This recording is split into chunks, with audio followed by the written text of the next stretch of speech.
Hello students, welcome back to my new video. आज हम एक फेमस पोएट प्लॉटस द्वारा लिखी गई एक फेमस प्ले के बारे में डिस्कस करेंगे जिसका नाम है अ सिनारियो। सबसे पहले हम द पोएट प्लॉटस के बारे में बात करेंगे। टाइटस मैकियस प्लॉट्स, जिन्हें सामान्यतः प्लॉट्स के नाम से जाना जाता है, प्राचीन रोम के सबसे महान हास्य नाटककारों में से एक थे। उनका जन्म लगभग 254 बीसी में सार्सिना, इटली में हुआ था और लगभग 184 बीसी में उनका निधन हुआ। उन्हें रोमन हास्य नाटक का जनक माना जाता है। प्लॉट्स ने अपने जीवन की शुरुआत रंगमंच से की और बाद में हास्य नाटकों की रचना की। उनके अधिकांश नाटक यूनानी न्यू कॉमेडी, विशेष रूप से मेनेंडे के नाटकों से प्रेरित थे, लेकिन उन्होंने अपनी मौलिक शैली से उन्हें अधिक रोचक और मनोरंजक बनाया।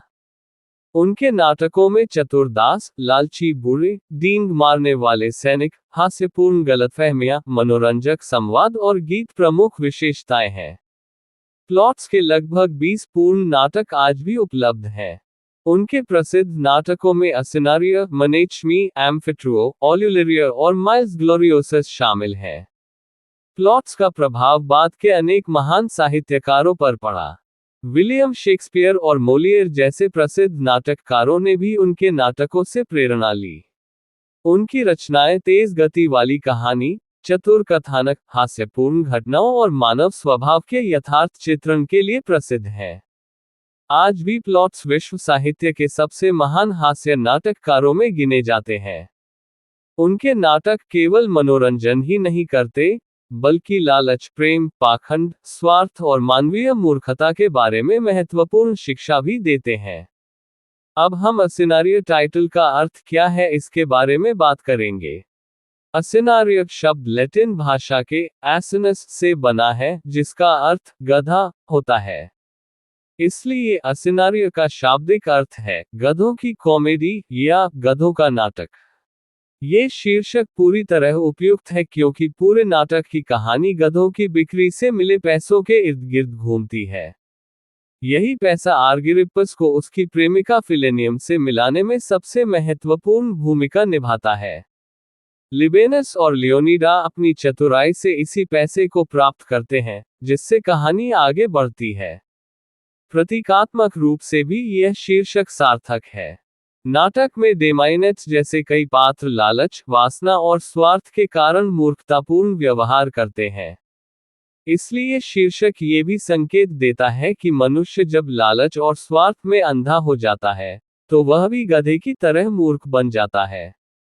अब हम इसका समरी के बारे में बात करेंगे। एक्ट आई में नाटक के मुख्य पात्रों का परिचय दिया जाता है और पूरी कहानी की मुख्य समस्या बताई जाती है। कहानी एथेंस शहर में घटित होती है। यह एक युवक आर्गिरिपस और एक सुंदर वेश्या फिलेनियम के प्रेम की कहानी है। साथ ही उसके पिता और दो चतुर दास उसकी मदद करने की योजना बनाते हैं। नाटक की शुरुआत में आर्गिरिपस बहुत दुखी दिखाई देता है। वह फिलेनियम से सच्चा प्रेम करता है, लेकिन उनके प्रेम के बीच एक बड़ी समस्या है। फिलेनियम की मां क्लियरेटा बहुत लालची है। वह कहती है कि जब तक आर्गिरिपस बहुत सारा पैसा नहीं देगा, तब तक वह अपनी बेटी से मिलने नहीं देगी। उसके लिए प्रेम से अधिक महत्वपूर्ण पैसा है। वह अपनी बेटी को केवल कमाई का साधन मानती है। आर्गिरिपस के पास इतना पैसा नहीं है, इसलिए वह बहुत निराश हो जाता है। उसे लगता है कि वह हमेशा के लिए फिलेनियम को खो देगा। उसकी सच्ची मोहब्बत देखकर दर्शकों को उस पर दया आती है। वह किसी भी कीमत पर अपनी प्रेमिका को पाना चाहता है। इसी समय उसके पिता डेमाइनेट्स आते हैं। वे बूढ़े हैं, लेकिन अपने बेटे से बहुत प्यार करते हैं।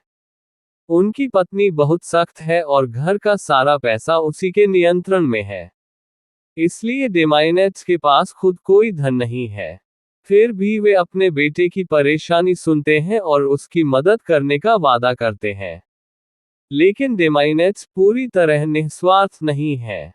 वे अपने बेटे की मदद इसलिए भी करना चाहते हैं क्योंकि उनके मन में भी फिलेनियम के प्रति आकर्षण है। वे सोचते हैं कि यदि वे बेटे की मदद करेंगे, तो बाद में उन्हें भी कोई फायदा मिलेगा। यही उनकी छिपी हुई स्वार्थी भावना है, जो आगे चलकर हास्य पैदा करती है। इस अंक में ये भी पता चलता है कि डेमाइनेट्स अपने ही घर में कमजोर स्थिति में है। घर का सारा पैसा उनकी पत्नी के पास है, इसलिए वे परिवार के मुखिया होते हुए भी आर्थिक रूप से स्वतंत्र नहीं है। यही बात नाटक में हास्य का कारण बनती है। अपने बेटे की मदद करने के लिए डेमाइनेट्स अपने दो बुद्धिमान दासों लिबेनस और लियोनिडा को बुलाते हैं। दोनों बहुत चालाक, बुद्धिमान और धोखा देने में माहिर हैं। डेमाइनेट्स उनसे कहते हैं कि किसी भी तरह पैसे का इंतजाम करो ताकि आर्गिरिपस अपनी प्रेमिका को पा सके। दोनों दास तुरंत योजना बनाना शुरू कर देते हैं। वे मजाक करते हैं और विश्वास के साथ कहते हैं कि अक्ल, धन से भी बड़ी ताकत होती है। वे सोचते हैं कि चतुराई से हर कठिन काम किया जा सकता है। उनकी यही योजना आगे के अंकों में हास्य और रोमांच पैदा करती है। दूसरी ओर क्लियरेटा अपनी बात पर अड़ी रहती है। वह साफ कहती है कि अगर आर्गिरिपस पैसे नहीं लाएगा, तो वह फिलेनियम को किसी अमीर आदमी के पास भेज देगी। इससे कहानी में तनाव और बढ़ जाता है। एक्ट आई के अंत में मुख्य स्थिति। आर्गिरिपस फिलेनियम से सच्चा प्रेम करता है, लेकिन उसके पास पैसा नहीं है। क्लियरेटा के लिए प्रेम से अधिक महत्वपूर्ण पैसा है। डेमाइनेट्स अपने बेटे की मदद करने का वादा करते हैं, लेकिन उनके मन में अपना स्वार्थ भी छिपा है। लिबेनस और लियोनिडा पैसे का इंतजाम करने के लिए एक चालाक योजना बनाने की तैयारी करते हैं। एक्ट आई का अंत आशा और उत्सुकता के साथ होता है। दर्शकों को पता चल जाता है कि दास कोई बड़ी चाल चलने वाले हैं, लेकिन उनकी योजना सफल होगी या नहीं, यह अभी रहस्य बना रहता है। यही उत्सुकता दर्शकों को आगे के अंकों को देखने के लिए प्रेरित करती है। एक्ट 2 नाटक का सबसे मजेदार और घटनाओं से भरपूर भाग है। इस अंक में लिबेनस और लियोनिडा नाम के दो चतुर दास अपनी योजना पर काम शुरू करते हैं। उनका उद्देश्य आर्गिरिपस के लिए इतना पैसा जुटाना है कि वह अपनी प्रेमिका फिलेनियम को पा सके। इस पूरे अंक में चालाकी, धोखा, भेष बदलना और हास्यपूर्ण घटनाएं देखने को मिलती हैं। अंक की शुरुआत में दोनों दास आपस में बात करते हैं कि बिना किसी को शक हुए पैसा कैसे प्राप्त किया जाए। वे जानते हैं कि उनके मालिक डेमाइनेट्स के पास घर का पैसा नहीं है, क्योंकि घर की सारी संपत्ति उनकी पत्नी के नियंत्रण में है। इसलिए वे समझते हैं कि किसी न किसी को धोखा देकर ही पैसा प्राप्त किया जा सकता है। कुछ समय बाद उन्हें एक महत्वपूर्ण खबर मिलती है। एक व्यापारी ने हाल ही में कई गधे बेचे हैं और अब खरीदने वाला व्यक्ति उसकी बड़ी रकम देने वाला है। ये पैसा एक नौकर के द्वारा व्यापारी के प्रतिनिधि तक पहुंचाया जाना है। ये सुनकर दोनों दास तुरंत एक चालाक योजना बनाते हैं। लियोनिडा व्यापारी के प्रतिनिधि का भेष धारण कर लेता है। वह पूरे आत्मविश्वास के साथ बात करता है और ऐसा व्यवहार करता है कि किसी को भी उस पर शक नहीं होता। दूसरी ओर लिबेनस भी उसका साथ देता है। वह ऐसा दिखाता है जैसे उसे सारी जानकारी पहले से पता हो। दोनों मिलकर पैसे लेकर जा रहे नौकर को अपनी बातों में उलझा देते हैं। उनकी चतुराई, मजेदार बातचीत और अभिनय इतना प्रभावशाली होता है कि नौकर विश्वास कर लेता है कि लियोनिडा ही असली प्रतिनिधि है। आखिरकार नौकर बिना किसी संदेह के पूरी रकम लियोनिडा को सौंप देता है। इस प्रकार दोनों दास बिना किसी लड़ाई झगड़े के अपनी योजना में सफल हो जाते हैं। ये घटना दिखाती है कि बुद्धि और चतुराई, धन और ताकत से भी अधिक शक्तिशाली होती है। पैसा मिलने के बाद लिबेनस और लियोनिडा बहुत खुश होते हैं। वे अपनी सफलता का जश्न मनाते हैं और हंसते हैं कि उन्होंने कितनी आसानी से नौकर को मूर्ख बना दिया। वे अपनी बुद्धिमानी की प्रशंसा करते हैं। उनकी मजेदार बातचीत इस अंक की सबसे मनोरंजक घटनाओं में से एक है। लेकिन वे तुरंत पैसा अपने मालिक डेमाइनेट्स को नहीं देते। पहले वे अपनी जीत का आनंद लेते हैं। वे मजाक मजाक में अपने मालिक से सम्मान करवाते हैं। वे डेमाइनेट्स से अपनी प्रशंसा करने, उनकी तारीफ करने और यहाँ तक कि उनकी बात मानने के लिए कहते हैं। ये दृश्य नाटक का सबसे प्रसिद्ध हास्य दृश्य है। सामान्यतः दास अपने मालिक की आज्ञा मानते हैं, लेकिन यहाँ स्थिति उल्टी हो जाती है। कुछ समय के लिए दास मालिक जैसे व्यवहार करते हैं और मालिक उनकी बात मानता है। ये देखकर दर्शकों को बहुत हंसी आती है। आखिर में डेमाइनेट्स उनकी सभी शर्तें मान लेता है क्योंकि उसे अपने बेटे की मदद के लिए उस पैसे की बहुत आवश्यकता होती है। तब दोनों दास वह पैसा उसे दे देते हैं और याद दिलाते हैं कि यह सफलता केवल उनकी बुद्धिमानी के कारण मिली है।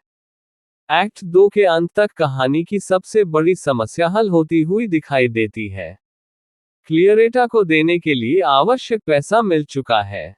अब आर्गिरिपस को आशा है कि वह जल्द ही फिलेनियम से मिल सकेगा। लेकिन दर्शक ये भी समझ जाते हैं कि डेमाइनेट्स अपने इस उपकार के बदले कोई व्यक्तिगत लाभ चाहता है। यही बात अगले अंक में नई समस्याएं पैदा करती है। एक्ट 3 सिनारियो का सबसे महत्वपूर्ण मोड़ है। इस अंक में दासों की बनाई हुई योजना सफल हो जाती है और आवश्यक धन मिल जाता है। लेकिन इसी के साथ डेमाइनेट्स का स्वार्थी स्वभाव भी सामने आता है। जो कहानी पहले सुखद लग रही थी, वह अब एक नए हास्यपूर्ण संघर्ष में बदल जाती है। अंक की शुरुआत में डेमाइनेट्स को उसके दोनों चतुर दास लिबेनस और लियोनीडा वह पैसा देते हैं, जो उन्होंने अपनी चालाकी और धोखे से प्राप्त किया था। उनकी योजना पूरी तरह सफल हो जाती है और सभी लोग खुश होते हैं कि अब आवश्यक धन मिल चुका है। आर्गिरिपस, जो फिलेनियम से बिछड़ने के कारण बहुत दुखी था, अब बहुत खुश हो जाता है। वह तुरंत वह पैसा लेकर क्लियरेटा के पास जाता है। क्लियरेटा पैसे को अच्छी तरह गिनती और जांचती है। उसके लिए प्रेम, भावनाओं और नैतिकता से अधिक महत्वपूर्ण केवल पैसा है। इसलिए जैसे ही उसे पूरी रकम मिल जाती है, वह संतुष्ट हो जाती है। पैसा मिलने के बाद क्लियरेटा आर्गिरिपस को फिलेनियम से मिलने की अनुमति दे देती है। लंबे समय बाद दोनों प्रेमी फिर से मिलते हैं। वे एक दूसरे से प्रेम, खुशी और राहत की बातें करते हैं। आर्गिरिपस उन सभी लोगों का धन्यवाद करता है जिन्होंने उसकी मदद की। उसे लगता है कि अब उसकी सारी परेशानियां समाप्त हो गई हैं। फिलेनियम भी आर्गिरिपस के प्रति अपना सच्चा प्रेम व्यक्त करती है। वह अपनी मां की तरह लालची नहीं है। उसके लिए धन से अधिक महत्वपूर्ण सच्चा प्रेम है। इसलिए दोनों का मिलन नाटक का सबसे सुंदर और भावनात्मक दृश्य बन जाता है। लेकिन ये खुशी अधिक देर तक नहीं रहती। डेमाइनेट्स, जिसने अपने बेटे की मदद किसी स्वार्थ के कारण की थी, अब अपनी असली इच्छा बताता है। वह अपने बेटे से कहता है कि यदि उसने और उसके दासों ने मदद न की होती, तो आर्गिरिपस कभी भी फिलेनियम को वापस नहीं पा सकता था। इसके बाद डेमाइनेट्स एक ऐसी मांग करता है जिससे सभी लोग हैरान रह जाते हैं। वह कहता है कि उसने इतनी बड़ी मदद की है, इसलिए उसे इनाम मिलना चाहिए। वह चाहता है कि आर्गिरिपस उसे एक रात फिलेनियम के साथ बिताने की अनुमति दे। ये सुनकर सभी लोग चौंक जाते हैं। डेमाइनेट्स एक बुरा आदमी है और आर्गिरिपस का पिता भी है। फिर भी वह अपने ही बेटे की प्रेमिका के साथ समय बिताना चाहता है। इससे उसका स्वार्थ, पाखंड और चरित्र की कमजोरी सामने आ जाती है। आर्गिरिपस अपने पिता की इस मांग से बहुत दुखी हो जाता है। वह फिलेनियम से सच्चा प्रेम करता है और उसे किसी के साथ बांटना नहीं चाहता। लेकिन दूसरी ओर उसे लगता है कि उसके पिता की मदद के बिना वह कभी सफल नहीं हो पाता। इसलिए वह अपने पिता का एहसान भी मानता है। इसी कारण वह मजबूरी में अपने पिता की बात मान लेता है।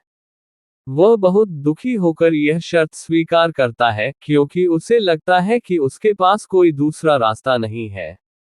इस घटना से कहानी में भावनात्मक तनाव भी पैदा होता है और हास्य भी, क्योंकि दर्शक समझ जाते हैं कि डेमाइनेट्स कितना मूर्ख और अनुचित व्यवहार कर रहा है। दूसरी ओर लिबेनस और लियोनीडा ये सब देखकर मन ही मन हंसते हैं। वे समझ जाते हैं कि डेमाइनेट्स ने अपने बेटे की मदद केवल दया के कारण नहीं, बल्कि अपने स्वार्थ के लिए की थी। वे उसके बुरे होने के बावजूद ऐसी हरकत करने का मजाक उड़ाते हैं। इस पूरे अंक में प्लॉट्स दो बातों का अंतर दिखाते हैं। आर्गिरिपस और फिलेनियम सच्चे प्रेम का प्रतीक है। डेमाइनेट्स स्वार्थ और वासना का प्रतीक है। क्लियरेटा लालच का प्रतीक बनी रहती है, क्योंकि उसे केवल पैसे की चिंता है। एक्ट 3 के अंत तक पैसे की समस्या तो समाप्त हो जाती है, लेकिन एक नई समस्या शुरू हो जाती है। अब डेमाइनेट्स अपने बेटे की खुशी में शामिल होने के बजाय उसका प्रतिद्वंद्वी बन जाता है। उसकी अनुचित मांग आगे आने वाले अंकों में उसके अपमान और हास्यपूर्ण अंत की भूमिका तैयार करती है। एक्ट एव सिनारियो का सबसे महत्वपूर्ण और चरम भाग है। इस अंक में डेमाइनेट्स अपने बेटे से मांगा हुआ इनाम प्राप्त करने की कोशिश करता है। उसका मूर्खतापूर्ण व्यवहार, घमंड और अपनी इच्छाओं पर नियंत्रण न रख पाना इस अंक का सबसे बड़ा हास्य बन जाता है। साथ ही उसके पकड़े जाने का खतरा भी लगातार बढ़ने लगता है। अंक की शुरुआत में डेमाइनेट्स फिलेनियम के साथ समय बिताने की तैयारी करता है। वह सोचता है कि क्योंकि उसी की मदद से पैसा मिला और फिलेनियम को पाया जा सका, इसलिए पहले उसका अधिकार बनता है कि वह उसके साथ समय बिताए। वह ये भूल जाता है कि वह एक बूढ़ा पति और पिता है। इसके बजाय वह खुद को एक युवा प्रेमी की तरह व्यवहार करने लगता है। दूसरी ओर आर्गिरिपस अपने पिता की इस मांग से बिल्कुल खुश नहीं है। फिर भी वह अपने पिता से किया हुआ वादा निभाता है। अपने पिता के उपकार और सम्मान के कारण वह अपने मन की इच्छा दबा देता है और कुछ समय के लिए फिलेनियम को अपने पिता के साथ रहने देता है। इससे आर्गिरिपस का त्याग और अपने पिता के प्रति सम्मान दिखाई देता है, लेकिन साथ ही यह भी स्पष्ट होता है कि डेमाइनेट्स की मांग बिल्कुल अनुचित थी। फिलेनियम भी डेमाइनेट्स के साथ विनम्रता से व्यवहार करती है। वह जानती है कि उसकी मां क्लियरेटा पैसे ले चुकी है, इसलिए उसके पास मना करने की अधिक स्वतंत्रता नहीं है। यद्यपि वह सच्चा प्रेम केवल आर्गिरिपस से करती है, फिर भी झगड़े से बचने के लिए उसे डेमाइनेट्स का साथ सहना पड़ता है। अब डेमाइनेट्स बहुत उत्साहित हो जाता है। वह फिलेनियम से हंसी मजाक करता है, अपनी उदारता की बातें करता है और अपने आप को एक सुंदर और आकर्षक युवा प्रेमी समझने लगता है। उसकी यही हरकतें दर्शकों को खूब हंसाती हैं। दर्शक साफ समझ जाते हैं कि डेमाइनेट्स का व्यवहार बहुत हास्यास्पद है। जिस उम्र में उसे एक सम्मानित पिता की तरह व्यवहार करना चाहिए, उस उम्र में वह एक जवान प्रेमी बनने की कोशिश कर रहा है। इसी कारण वह सम्मान का नहीं बल्कि हंसी का पात्र बन जाता है। इस दौरान लिबेनस और लियोनिडा चुपचाप ये सब देखते रहते हैं। वे समझ जाते हैं कि उनका मालिक अपनी ही इच्छाओं का शिकार बन गया है। वे आपस में मजेदार बातें करते हैं और मन ही मन अपने मालिक के घमंड और मूर्खता का मजाक उड़ाते हैं। इससे नाटक का हास्य और भी बढ़ जाता है। जैसे जैसे कहानी आगे बढ़ती है, तनाव भी बढ़ता जाता है। हमेशा ये डर बना रहता है कि कहीं आटेमोना, जो डेमाइनेट्स की तेज तर्रार और सख्त पत्नी है, अपने पति की हरकतों का पता न लगा ले। लेकिन डेमाइनेट्स अपनी खुशी में इतना डूब जाता है कि उसे यह खतरा दिखाई ही नहीं देता। कुछ समय बाद खबर फैलने लगती है कि आटेमोना आसपास ही है। ये सुनकर सभी लोग घबरा जाते हैं। उन्हें लगता है कि अब सच्चाई ज्यादा देर तक छिपी नहीं रह सकती।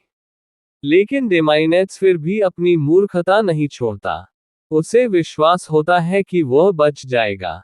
इस पूरे अंक के माध्यम से प्लॉट्स उन बुरे लोगों की आलोचना करते हैं जो अपनी उम्र, सम्मान और समझदारी को भूलकर युवाओं जैसी इच्छाओं के पीछे भागते हैं।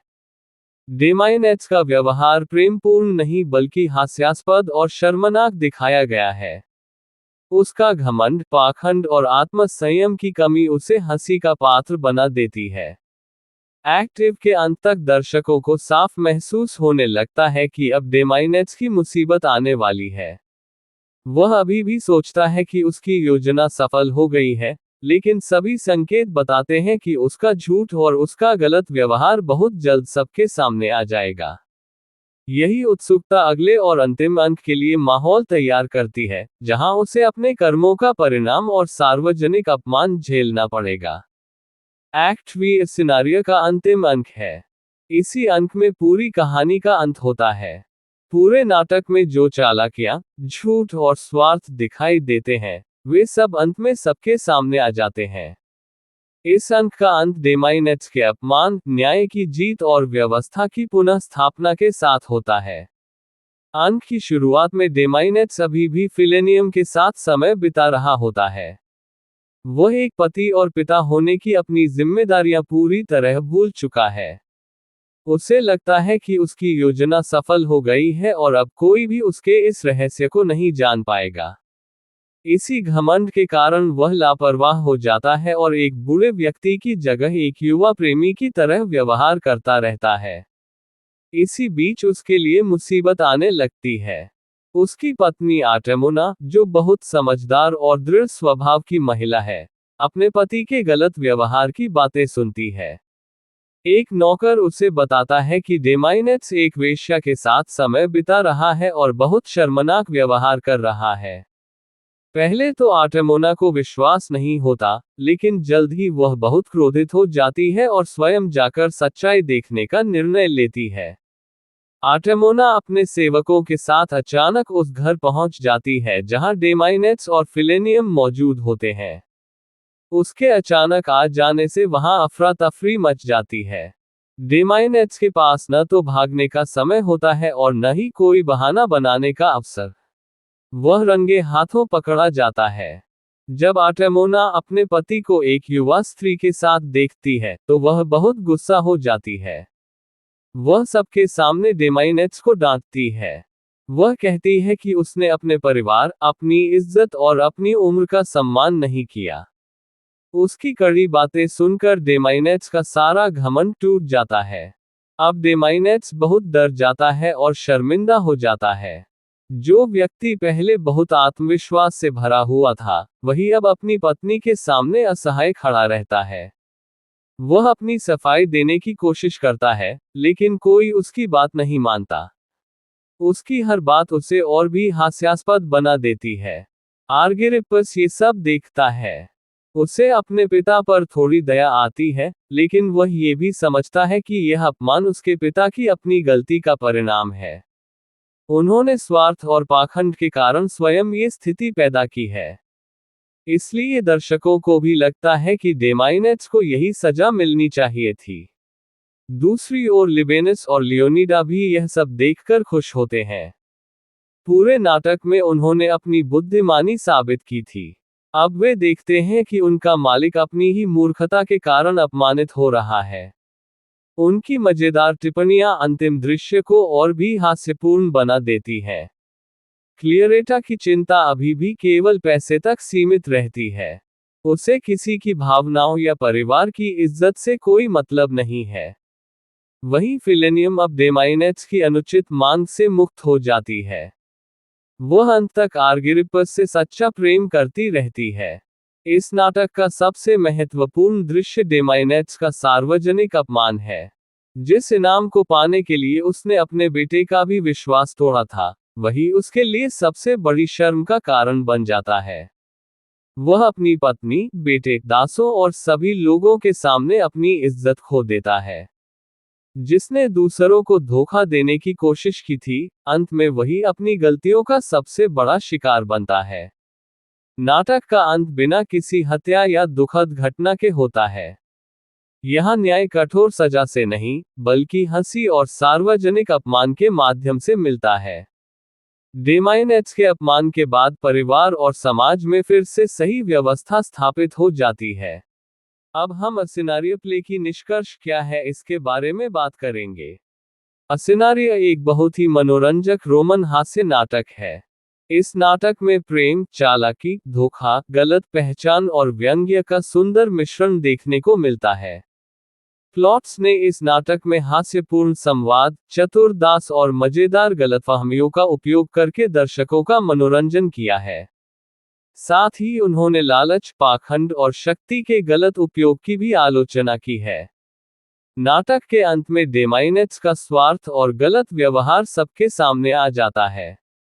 उसका घमंड टूट जाता है और उसे सबके सामने शर्मिंदा होना पड़ता है। दूसरी ओर आर्गिरिपस और फिलेनियम का सच्चा प्रेम सफल होता है और उन्हें खुशी मिलती है। अंत में न्याय किसी कठोर सजा से नहीं, बल्कि हंसी और अपमान के माध्यम से होता है। यही इस नाटक की सबसे बड़ी विशेषता है। इस प्रकार अस्सिनारिया केवल एक हास्य नाटक नहीं है, बल्कि यह हमें ये भी सिखाता है कि लालच, स्वार्थ, पाखंड और बुरी इच्छाओं का परिणाम हमेशा अपमान होता है, जबकि सच्चा प्रेम, ईमानदारी और बुद्धिमानी अंत में जीतते हैं। यही कारण है कि अस्सिनारिया को प्लॉट्स के सबसे प्रसिद्ध और यादगार हास्य नाटकों में से एक माना जाता है। ये था अस्सिनारिया प्ले की एक्सप्लेनेशन।